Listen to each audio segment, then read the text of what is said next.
Hello everyone, कैसे हैं आप सभी। आशा करते हैं कि आप सभी अच्छे होंगे। और सबसे पहले आज 22 अप्रैल है। 22 अप्रैल आज का दिन जो है बहुत महत्वपूर्ण है सभी देशवासियों के लिए, क्योंकि जो इस समुदाय से जुड़े हुए लोग हैं उनके लिए ईद मुबारक, और सभी देशवासियों के लिए ईद मुबारक। आज 22 अप्रैल का दिन है, और जैसा कि आपको पता 22 अप्रैल का दिन है आज, और आज मीठी ईद है। ठीक है, तो सभी देशवासियों को मेरी तरफ से पहले तो ईद की शुभकामनाएं। ठीक है, पहले मैं लिख देता हूँ। ठीक है, देशवासियों को हार्दिक शुभकामनाएं ईद की। ठीक है, ईद की हार्दिक शुभकामनाएं सभी देशवासियों को मेरी तरफ से। आज 22 अप्रैल ईद का बहुत बड़ा दिन है आज। और ईद क्यों मनाई जाती है इसके विषय में हम बात करेंगे। अभी ईद क्यों मनाई जाती है, क्योंकि देखिए ये जो टॉपिक चल रहा है, मैं उससे पहले ये टॉपिक से पहले ही वो चीज़ें निकल चुकी हैं जिसमें से जिस कारण ईद मनाई जाती है। ठीक है, इसके विषय में हमने बात भी करी थी, क्योंकि अब हम थोड़ा सा देख लेते हैं कि क्यों ईद मनाई जाती है। तो देखिए, हम पैगंबर को लेकर चलते हैं, मोहम्मद पैगंबर साहब। ठीक है, हम मोहम्मद पैगंबर साहब को लेकर के चलते हैं। थोड़ा सा मोहम्मद पैगंबर साहब जी के बारे में हम थोड़ा सा जान लेते हैं कि मोहम्मद पैगंबर के विषय में। इनका जन्म कब हुआ था, जन्म तो हमने देखा ही था, अभी हम क्लास कर चुके हैं। ठीक है, जिन्होंने क्लास नहीं करी है वो पीछे जाकर के आप देख सकते हैं, इनके विषय में हम पूरी तरीके से बात कर चुके हैं। जन्म हुआ था इनका 570 ईस्वी में। कहाँ हुआ था? मक्का में। ठीक है, कुरैशी परिवार में, मक्का में इनका जन्म हुआ था। ठीक है, और अब्दुल और ठीक है, इनका जन्म 570 एडी में मक्का में हुआ था, 570 ईस्वी में मक्का में हुआ था। लेकिन इन्हें जो ज्ञान की प्राप्ति हुई थी, ज्ञान जो इन्हें प्राप्त हुआ था 610 ईस्वी में इनको ज्ञान की प्राप्ति हुई। अभी आप सोचोगे कि सर आप ये क्यों बता रहे हो। मैं इसलिए बता रहा हूँ इसे, क्योंकि अभी हम ईद पर आएंगे, अभी कि ईद क्यों मनाई जाती है।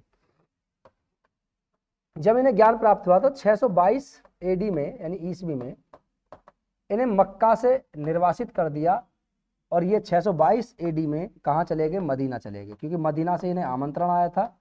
622 में मदीना चले गए, और यहीं पर रह करके इन्होंने देखिए एक ग्रंथ लिखा था, यानी इनकी जो धार्मिक पुस्तक है, तो इन्होंने एक धार्मिक पुस्तक की स्थापना करी, जिस धार्मिक पुस्तक को हम कुरान के नाम से जानते हैं। किसके नाम जानते हैं? कुरान के नाम से। ठीक है जी, मदीना में ही इन्होंने एक धार्मिक पुस्तक का निर्माण किया जिसे हम कुरान के नाम से जानते हैं। तो पवित्र कुरान की जो स्थापना इन्होंने मदीना में करी थी। जब 622 में इन्होंने मदीना में कुरान की स्थापना करी, उसके बाद इन्होंने धर्म का बढ़ चढ़ करके विस्तार किया, इस्लाम का बढ़ चढ़ के विस्तार किया। उसी समय इन्होंने 3 युद्ध लड़े, जिसका पहला जो युद्ध लड़ा था इन्होंने इस्लाम के विस्तार को लेकर के, वो 624 ईस्वी में एक युद्ध लड़ा था। इस युद्ध को हम जानते हैं बद्रा के नाम से। किसके नाम जानते हैं जी? बद्रा के नाम से। तो बद्रा के नाम से इस युद्ध को लड़ा गया था, और ये मोहम्मद पैगंबर जी का पहला युद्ध था इस्लाम के विस्तार को लेकर के। और ऐसा मानते हैं कि 624 ईस्वी में बद्रा के युद्ध में सबसे पहले मोहम्मद पैगंबर जी को विजय प्राप्त हुई थी, यानी इस्लाम की जो सबसे पहली विजय मिली थी वो 624 ईस्वी में मिली। और यहीं पर ही लोगों को उस समय मीठा मुंह करवाया गया था, लोगों को मीठा मुंह करवाया गया था, और तभी से ही यहाँ पर मीठी ईद मनाई जाती है। पूरे विश्व में मीठी ईद मनाई जाती है। इसे ईद उल फितर के नाम से भी हम जानते हैं। क्या जानते हैं? ईद उल फितर। ईद उल फितर के नाम से भी हम इसे जानते हैं, और ऐसा मानते हैं कि ये इस्लाम का पहला युद्ध था। ठीक है, इस्लाम का पहला युद्ध था, और इस युद्ध में मोहम्मद पैगंबर जी की जीत हुई थी, और जीत के बाद सभी व्यक्तियों का मीठा मुंह करवाया गया था। ठीक है, मीठा मुंह करवाया गया था, और उस दिन से ही आज तक अब तक ये ईद मनाई जा रही है, और आगे भी ये ईद मना ही जाएगी। ठीक है, ईद उल फितर के नाम से इसे जानते हैं। बद्रा का युद्ध हुआ था 624 में, और पहली जो ईद मनाई गई थी वो मोहम्मद पैगंबर जी के द्वारा 624 ईस्वी में ईद मनाई गई थी। तो याद रखना, पहली ईद। ठीक है, पहली ईद, यानी वहीं पर मीठा मुंह करवाया गया था, तो यही पहली ईद है। और आप जानते हैं, ठीक है, रमजान के बाद ये ईद मनाई जाती है। रोजा जो रखते हैं, व्रत रखते हैं, जैसे हिंदुओं में व्रत रखा जाता है, ऐसे इनमें रमजान आते हैं। चांद को देख करके मनाते हैं, क्योंकि देखिए इनका जो संवत चलता है, हिजरी संवत, जो 622 एडी में ये संवत प्रारंभ हुआ था, हिजरी संवत, इसके अकॉर्डिंग इनके दिन चलते हैं, और ये इसी अकॉर्डिंग ये सब काम करते हैं। चलिए, ठीक है, आशा करते हैं कि आपको ये समझ में आ गई होगी। तो आज फिर से मैं बोल देता हूँ, सभी देशवासियों को ईद की हार्दिक शुभकामनाएं। ठीक है, मेरी तरफ से फिर एक बार ईद की हार्दिक शुभकामनाएं। चलिए शुरू करते हैं अपने टॉपिक पे। आशा करते हैं कि ईद वाला टॉपिक आपको आज समझ में आ गया होगा, क्यों मनाते हैं। ठीक है, चलिए शुरू करें अपने टॉपिक पे जो हमारा चल रहा था, अरबों का आक्रमण, भारत पर अरबों का आक्रमण। देखिए ये क्लासेस हमारी जो हो रही हैं ये इसलिए लंबी हो जाती है क्योंकि 30 मिनट की वीडियो हम 30 मिनट की हम क्लास कराते हैं, तो उस 30 मिनट में ज़्यादा कुछ नहीं हो पाता है, इसलिए पार्ट 1 पार्ट 2 पार्ट 3 होते हैं। तो आप उनको देखा करिए, पार्ट 1 पार्ट 2 पार्ट 3, एक पार्ट देख करके मत छोड़िए, क्योंकि आपको लगेगा कि आधी क्लासेस ही हो रही हैं, ऐसी कुछ नहीं है।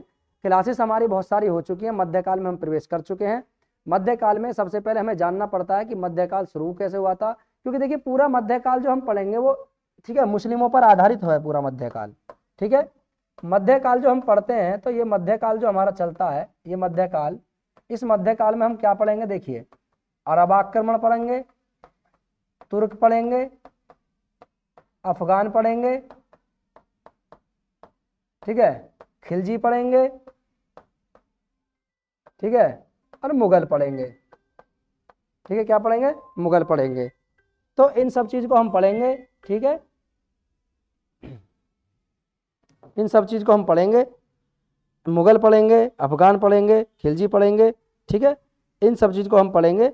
और तो देखेंगे आप कि यहीं पर ही पूरे मुस्लिम जो आते हैं, भारत आते हैं, समय समय पर आते हैं। एक बार तो ऐसा होता है कि वापस चले जाते हैं, लेकिन फिर से वापस आते हैं। तो ये सब मध्यकाल में हम इसको पढ़ेंगे, इन सब को पढ़ेंगे हम। तो पहले हमें इतिहास जानना जरूरी होता है कि ये आए कहाँ से, कैसे आए, और यहाँ पर आकर के कैसे इन्होंने प्रभुसत्ता जमाई। फिर इसके बाद, इनके बाद जो फिर से आते हैं, क्योंकि जब यहाँ पर देखिए आप देखेंगे कि 1526 से पहले यहाँ पर जो चल रहा होता है, ठीक है, 1526 में तो देखिए जब यहाँ पर, ठीक है, जो वंश चलता होता है जिसे हम लोधी वंश कहते हैं, तो जब लोधी वंश, दिल्ली सल्तनत में लोधी वंश होता है, तो उसी समय अंग्रेज भारत आते हैं, जिनमें से जो सबसे पहली शक्ति आती है। देखिए क्वेश्चन यहाँ से ऐसे बन जाता है, किस प्रकार से क्वेश्चन बनेगा कि जब पुर्तगाली भारत आए, जब पुर्तगाली, ठीक है, पुर्तगाली भारत आए, भारत आए आए तब दिल्ली सल्तनत पर, दिल्ली सल्तनत पर किस वंश का शासन था, किस वंश का शासन था। अब देखिए आप यहाँ पे थोड़ा सा दिमाग लगाने की आवश्यकता है। शासन था, पुर्तगाली भारत कब आए, 1498 में। ठीक है जी, 1498 में पुर्तगाली भारत आए। सबसे पहले वास्को डी गामा आया, किसके लिए, व्यापार के उद्देश्य से आया था ये। ठीक है, उस समय कहाँ उतरा था, कालीकट के बंदरगाह पे उतरा था, ये बताएंगे अभी, आप कराएंगे आगे। ठीक है, कालीकट के बंदरगाह पे उतरा था 1498 ईडी में। तो उस समय दिल्ली सल्तनत पे किस वंश का शासन था, तो आप सीधा सीधा अगर आपने पढ़ा होगा कि क्रम से वंश चलते हैं, दिल्ली सल्तनत चलती है 1206 से लेकर के, ठीक है, 1526 तक दिल्ली सल्तनत चलती है। क्रम से शासक आते हैं, क्रम से वंश आते हैं। ठीक है, तो लास्ट वाला जो वंश होता है जिसे हम लोधी वंश कहते हैं, तो दिल्ली में लोधी वंश का शासन था। ये अफगानी थे, लोधी वंश का शासन था, अफगानी थे ये, अफगानी यहाँ पर अफगानियों का शासन था। ठीक है, तो आप बता सकते हैं कि जब 1498 में वास्को डी गामा भारत आया था तो दिल्ली सल्तनत पर लोधी वंश का शासन था। इस तरीके से क्वेश्चन पूछ सकता है, क्योंकि आने वाला टाइम ऐसा ही है कि क्वेश्चनों को घुमा फिरा कर ही पूछा जाएगा। सादा सिंपल क्वेश्चन है, क्योंकि आप देखते हैं दिन प्रतिदिन वैकेंसी अगर एक निकलते हैं तो एक वैकेंसी भरने के लिए कम से कम 20 बच्चे अप्लाई करते हैं। आप खुद समझ जाएंगे कितना कितना ज़्यादा कंपटीशन हार्ड होने वाला है, और हार्ड होता जा रहा है दिन प्रतिदिन। तो आप नौकरी भैया आसान नहीं बची हैं, नौकरी उसी को लगे, उसी व्यक्ति की लगेगी जो मेहनत करेगा। ठीक है, जो मेहनत करेंगे वो नौकरी पाएंगे। मैं ये नहीं कह रहा कि जो नहीं करेंगे वो नहीं पाएंगे। देखिए मेहनत आपको करनी आवश्यक होगी। आप रिश्वत देंगे तो कहाँ तक देंगे आप रिश्वत।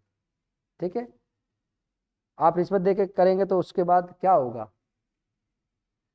आप भी फिर उसी लाइन में चले जाएंगे, फिर हम में दूसरों में फ़र्क क्या बचेगा। तो इसलिए आप मेहनत कीजिए। मेहनत बेटा, एक बार मेहनत करने के बाद अगर आपको सफलता मिलती है तो मेहनत कहते हैं ना, मेहनत हमेशा आप दूसरों की प्रेरणा बनोगे कि उन्होंने इतनी मेहनत करी थी, वो इसलिए लग गए। ठीक है, चलिए, तो इस तरीके से क्वेश्चन आएंगे। तो अब हम बात करते हैं, अपने टॉपिक पर चलते हैं, मध्यकाल को लेकर के जो हम चल रहे थे उसी को चलते हैं, शुरू करते हैं इसको अब हम। ठीक है, देखिए कल मैंने जो आक्रमण बताया था वो मैंने बताया था कि 7वां आक्रमण जो होता है भारत पर, ठीक है, उससे पहले हम बात करेंगे 708 एडी का आक्रमण, 708 एडी का आक्रमण। ठीक है, 700, ठीक है, ईस्वी का आक्रमण।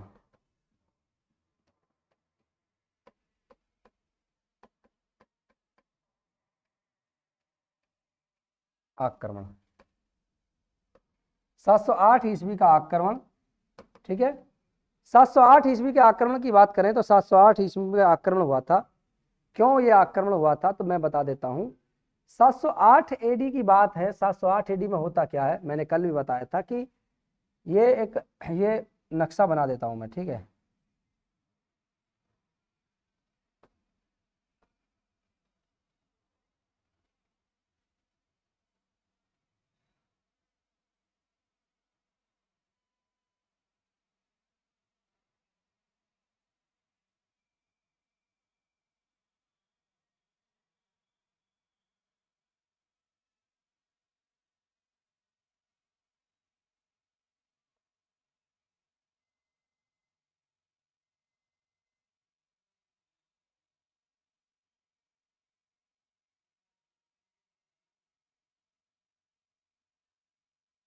ठीक है, ये एक भारत का नक्शा है। आशा करते हैं कि आपको अच्छे से दिख रहा होगा, ठीक है। यहाँ पर है श्रीलंका। तो यहाँ से एक जहाज जा रहा होता है, मैंने बताया था कि यहाँ से एक जहाज जा रहा होता है, ये श्रीलंका है। यहाँ से एक जहाज जा रहा होता है इस प्रकार से। देखिए यहाँ पर जो पड़ता है, यहाँ पर पड़ता है आपको देवल बंदरगाह, यहाँ पर पड़ता है देवल बंदरगाह, ठीक है। देवल बंदरगाह हुआ क्या था, 708 एडी में यहाँ पर एक सिंध, ये सिंध है पूरा, यहाँ से देखिए सिंध पड़ता है यहाँ पे, सिंध। तो सिंध वाला जो प्रदेश था, ये जो सिंध प्रदेश था, यहाँ का जो शासक था उस समय, सिंध वाले प्रदेश का शासक था यहाँ का दाहिर। कौन था शासक था, दाहिर। दाहिर यहाँ का शासक होता है। तो तेवल के बंदरगाह पर यहाँ से जो जहाज जा रहा था अरब के लिए, तो हुआ क्या था कि यहाँ सिंध वाले बंदरगाह पर जहाज को लूट लिया जाता 708 एडी में।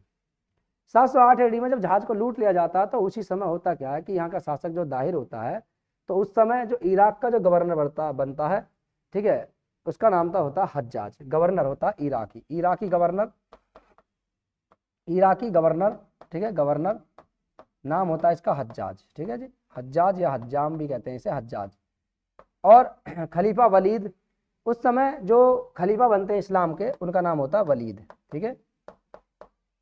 इस्लाम के खलीफा, उनका नाम होता है वलीद। तो इनके लिए जहाज जा रहा था, उपहार थे उसमें, ठीक है, वलीद के लिए। ये खलीफा बनते हैं और ये गवर्नर होते हैं, इन्हीं के गवर्नर होते हैं ये। तो इनके लिए जहाज जा रहा था श्रीलंका से, और इस जहाज में कुछ पितृहीन स्त्रियां थी, कुछ हीरे जवाहरात थे जो इनके लिए उपहार के रूप में जा रहे थे। देवल बंदरगाह पे इसको लूट लिया जाता है। तो ये गवर्नर कहता है, हज्जाज कहता है दाहिर से, दाहिर के पास एक संदेशा भेजा जाता है कि आपके जो बंदरगाह पे, आपकी राज्य की सीमा पर मेरा जहाज लूटा गया है, आप मुझे उनका हर्जाना दीजिए, और जिन्होंने मेरा जहाज लूटा है आप उनको दंडित कीजिए। तो लेकिन दाहिर जो होता है एक जवाब देता है कि देखिए ये जो लुटेरी जातियां हैं वो मेरे अधिकार क्षेत्र में नहीं आती हैं। इन लुटेरी जातियों में जैसे मेड़ थे, ठीक है, तनकार थे, कुर्क थे, ठीक है, संगार थी। तो इस प्रकार से कुछ जातियां थी। इनका कार्य यही होता था कि जो भी यहाँ से जहाज निकल के जाता था तो ये इसको लूटते थे, और लूट करके ही अपनी जीविका चलाते थे ये लोग, ठीक है। जो लुटेरी जातियां थी जैसे तुर्क, ठीक है, जैसे संगार थे, ठीक है, संगार, तनकार, तो ये कुछ जातियां थी जो लूट मार करती थी और उस समय अपनी जीविका उपार्जन के लिए ये लूटपाट करती थी और इसी से अपना खर्चा चलाती थी। कहाँ पर, देवल बंदरगाह पे। दाहिर देने से मना कर देता है, दंडित करने से मना कर देता है, क्योंकि दाहिर को भी उसमें से कुछ हिस्सा मिलता रहता है, ठीक है।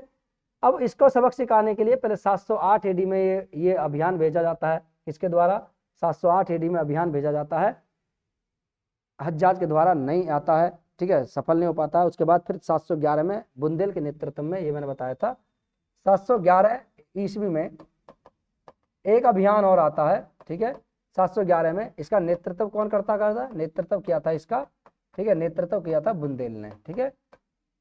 बुंदेल इसका नेतृत्व करता है 711 में। ये भी पराजित हो जाता है, बुंदेल पराजित हो जाता है, ठीक है, मार दिया जाता है। उसके बाद फिर से एक और अभियान आता है, ये भी 711 में ही आता है, 711 में, ठीक है। 711 ईस्वी में फिर एक बार पुनः अभियान आता है, ठीक है।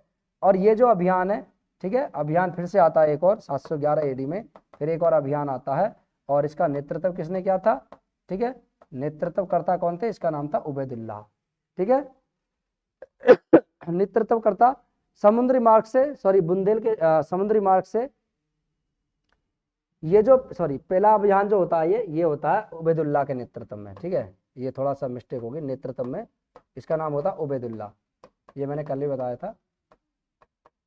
और ये जो नेतृत्व करता होता है इसका नाम होता है बुंदेल।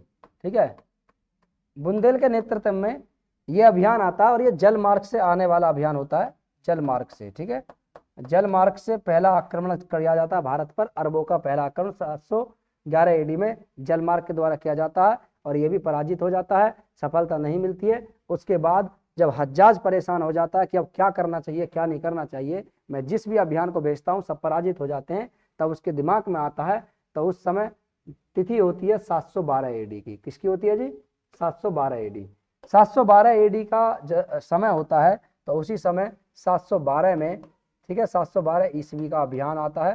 ठीक है, 712 ईस्वी का अरब आक्रमण। ठीक है, अरब आक्रमण, इसको आप पढ़ते हो, अभी तक आपने जो पढ़ा, ठीक है, वो 712 को पढ़ा था आपने, लेकिन इससे पहले मैंने कितने आक्रमण बता दिए आपको? कई आक्रमण हो चुके थे।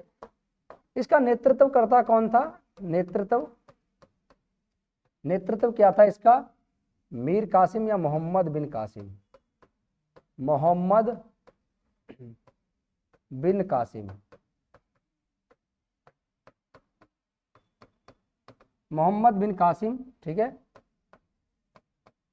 मोहम्मद बिन कासिम के द्वारा इस अभियान का नेतृत्व किया जाता है, और ये अभियान का नेतृत्व जो किया जाता है ये किस रास्ते से आया था? मकरान के तट से आया था। ठीक है, रास्ते का जो इसने इस्तेमाल किया था, रास्ते का इस्तेमाल किया था इसने मकरान तट, पहले इसने मकरान को जीता।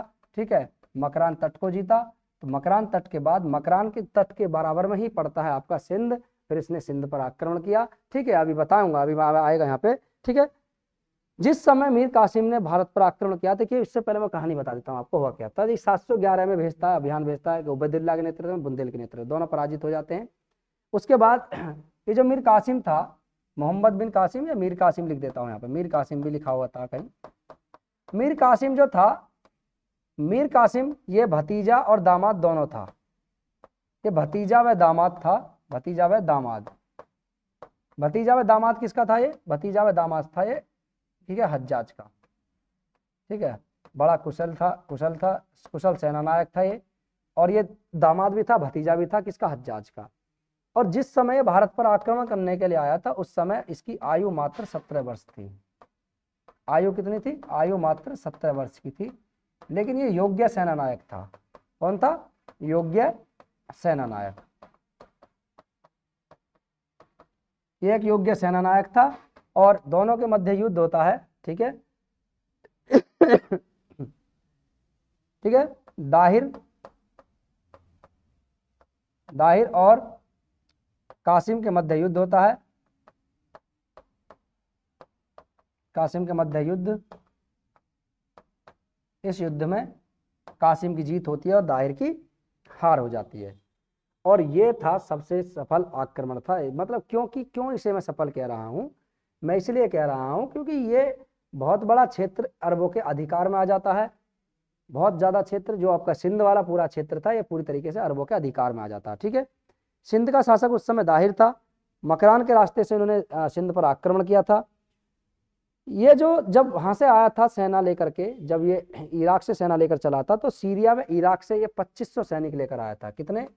तो इराक की सेना, इराक व सीरिया ने इसका साथ दिया था। इराक से तो आया था क्योंकि इराक का गवर्नर था, और सीरिया, ठीक है, सीरिया, इराक व सीरिया से आया था, तो इराक व सीरिया के 2500 सैनिक इसके साथ आए थे। 2500 सैनिक थे, यानी 5 जहाजी बेड़े भेजे गए थे इसके साथ, यानी 5 मशीनें भेजी गई थी उस समय इसके साथ। मशीनें बोलते थे उन्हें, मशीनें भेजी गई थी, और एक मशीन पे 500 आदमी थे, तो 5 थी, तो कुल मिलाकर के 2500 आदमी इसके साथ भेजे गए थे।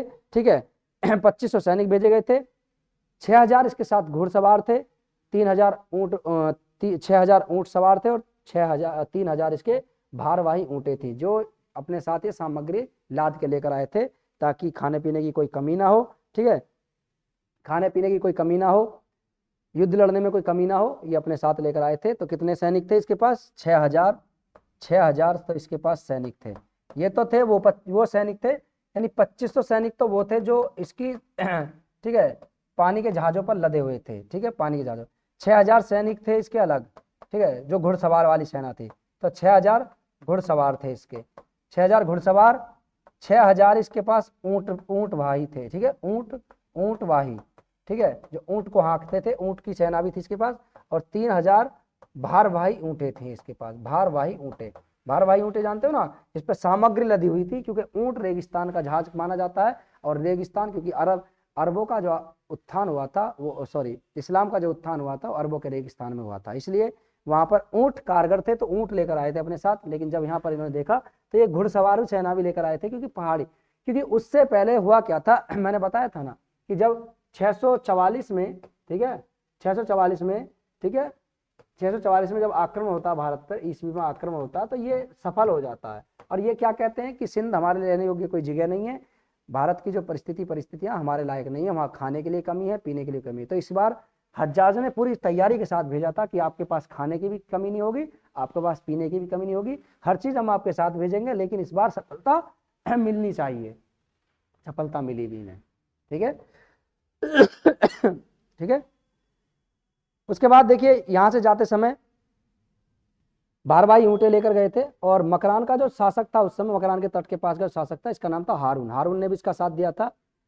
कुछ और भी थे यहाँ पे मार्ग में, इन्होंने जाटो और मेड़ों ने भी इसका साथ दिया था। अधिकार क्षेत्र की बात करें तो पहले ये देवल गया, देवल बंदरगाह पे गया। उसके बाद यहाँ से नीरोन में बौद्ध और ब्राह्मणों का शासन था, तो वहां पर बौद्ध ब्राह्मणों ने भी इसका साथ दिया। फिर उसके बाद ये सहवान गया, यहाँ पर दाहिर का चचेरा भाई था, चचेरा भाई जिसका नाम था बजहरा, बजहरा पे शासन कर रहा था। तो ठीक है, सहवान में दाहिर का चचेरा भाई बजहरा रहता था। बजहरा से इसने सहायता प्राप्त करी, उससे युद्ध किया। ठीक है, युद्ध में बजहरा की पराजय हुई थी, दाहिर वहां से भी भाग गया था। वहां से भाग कर फिर रावर गया, और रावर में जाकर के रावर में दोनों के मध्य युद्ध होता है। इसे रावर का युद्ध भी कहते हैं। ठीक है, रावर का युद्ध कहते हैं, क्या कहते हैं जी? रावर का युद्ध कहते हैं इसे, तो याद रखना। रावर में सिंध से ऊपर पड़ता है रावर, और रावर में ही दोनों का युद्ध होता है। और उस युद्ध में ठीक है दाहिर की पराजय होती है, और मीर कासिम की जीत होती है। देखिए, और देखिए एक नोट करके आप लिख लीजिए यहाँ पे, ताकि आपको कभी याद ना रहे। तो यहाँ पर नोट करके लिखिए, ठीक है, नोट करके आप लिख लेना इसे कि हिंदुओं पर जजिया कर लगाने वाला पहला शासक। ठीक है, हिंदुओं पर जजिया कर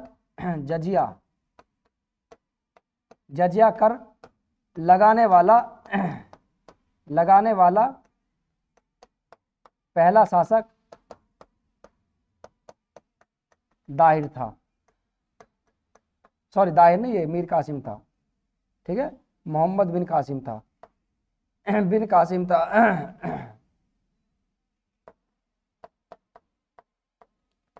मोहम्मद बिन कासिम। मोहम्मद बिन कासिम वो पहला व्यक्ति था जिसने हिंदुओं पर भी जजिया कर लगाया था। जजिया कर होता क्या है?